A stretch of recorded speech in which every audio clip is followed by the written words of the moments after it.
That was not worth $30, but I'll take it. Stay Out of the Basement was written and directed by Ryan Calloway and centers around a young girl named Mackenzie, played by Ariella Mosley, who is a bright young girl but needs a job, so she decides to take a babysitting job, helping a young girl named Peyton adjust to a new home. Let's just say Peyton has kind of been through it. We find this out through a few flashbacks, and we also find out that the mother, Liz, played by Rivers Duggan, wait, no relation to Hacksaw Jim Duggan. No 2x4 found here. More in the pity. But that being said, Hacksaw Jim Duggan being in this production would have actually been rather hilarious. That being said, enough about Hacksaw Jim Duggan. What's your favorite Hacksaw Jim Duggan moment? Answers in the comments, please. Unless you're not a wrestling fan. Then you have no idea who I'm talking about.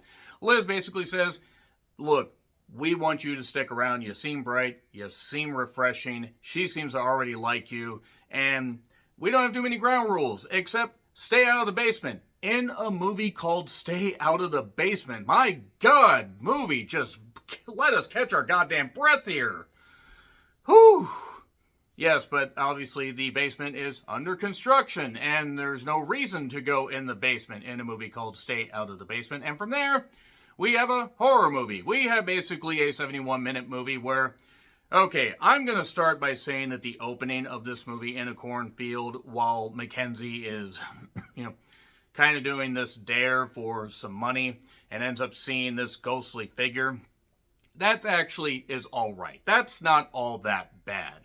And then we get to the opening credits, and then we get this set up here, and then basically it's her and Peyton spending time together, and then we find out why Liz is a little bit paranoid, a little bit country, and a little bit off her goddamn rocker. And yeah, there's not really a whole lot to this particular movie. It's on Tubi currently. Though, fun fact, I found out this was a prequel to a movie that I was actually watching, then decided to switch to this. This is a prequel to The Night of the Harvest that actually had production delays due to droughts that would have affected the filming, so they decided, we're going to do this prequel to kind of flesh out this story. There isn't much of a story to flesh out, but I do respect them for at least making the most of it and saying, hey, we have a cast, we have people ready, let's do this. So that being said, there's a crumb or two of a decent idea here, but nothing that we haven't seen before.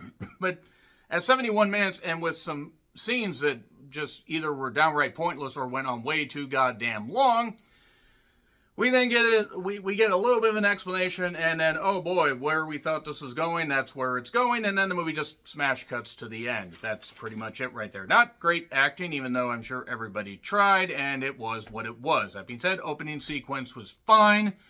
So yeah, let's just get into spoilers, even though they won't take all that long. It's on Tubi if you want to check it out. 3, 2, 1, spoilers. So, yeah, it turns out actually that Liz decided to move houses because after going out into the woods one night, or driving through the woods one night, she saw somebody that looked like she needed help. Oh no, something really, really weird was going on. The mother disappeared.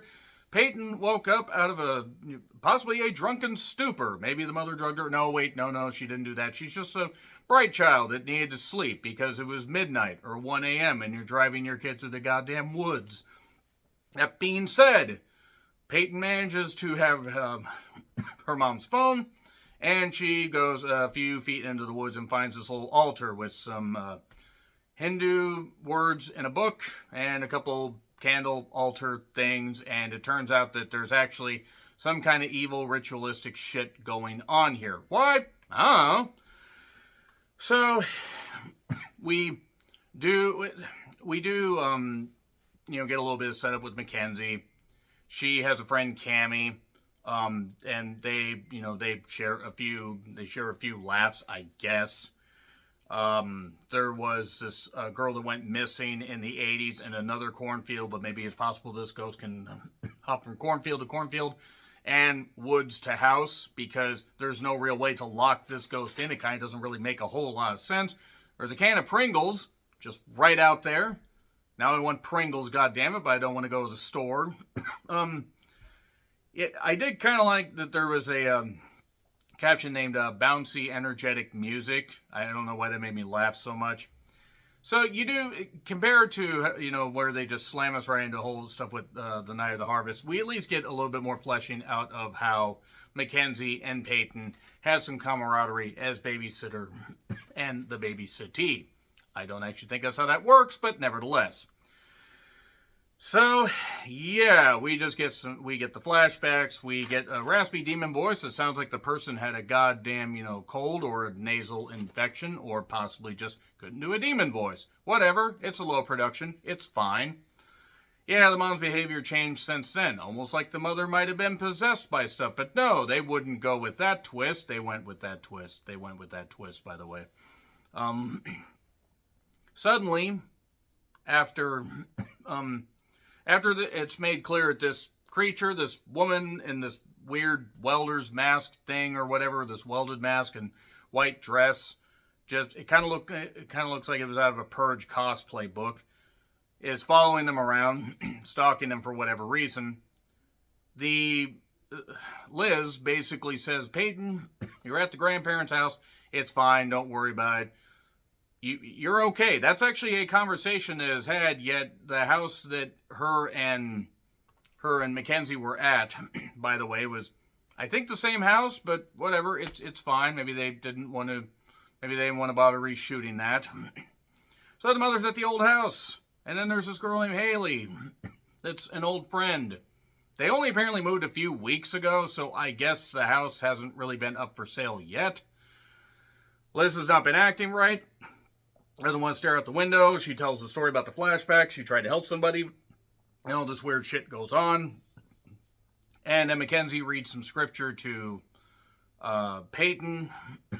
Peyton is then kind of getting into this stuff, but Peyton shows a picture of this book that she, took, the picture of, in that, flashback in the woods.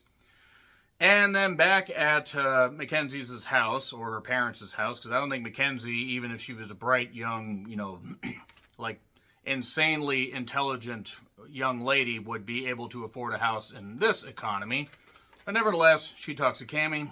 She says, yeah, there was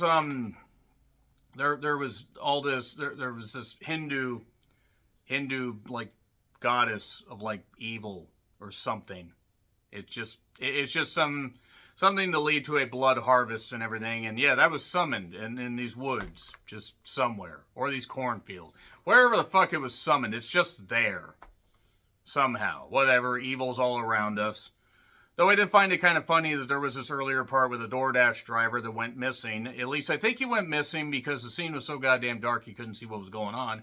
And later, while Mackenzie is asleep at the house, she wakes up, goes in the basement, sees this driver, and then the lady in the white dress and the mask just shows up and scythes him.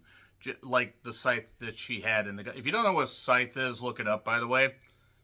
Maybe don't Google how to buy a scythe, by the way, because then you might have people knocking at your door. It's a gardening tool. Could also be a murdering tool. Anything can if you're brave enough and ingenious enough. But yeah, he got scythed, at least I think. Didn't really get to see all that much of it. And after the Hindu goddess thing is revealed, now Mackenzie's in the basement and sees this weird barrel with all these holes in it. Not a very effective barrel, by the way, if you need to move it. And Liz then goes into the wood. By the way, we have 10 minutes left. And we find out about the Hindu goddess. So then Liz goes in the woods, but stops at this damn thing. But then gets possessed and kills her friend Haley that shows up. And that's it. Well, Liz is actually staring into the mirror while all this stuff happened. So it's clear that she's been possessed. Probably. Maybe. Or she's just evil. And maybe, giving birth to a kid that was just curious, sent her over the goddamn edge. And the ghost was never real. The real ghosts were the ones we made along the way. And yeah, apparently Peyton has not had any nightmares because she read some psalms. Okay. Yeah, that's pretty much how the movie ends. Yeah, there's not really a lot to it. Just meanders for 71 minutes. Again, the opening's all right. Couple crumbs of decent ideas. I'm sorry, it's not good. It's on Tubi if you want to check it out. Let me know your thoughts in the comments. Like, share, subscribe, Twitter handle in the description. I'm John Ricklin. I'll see you soon.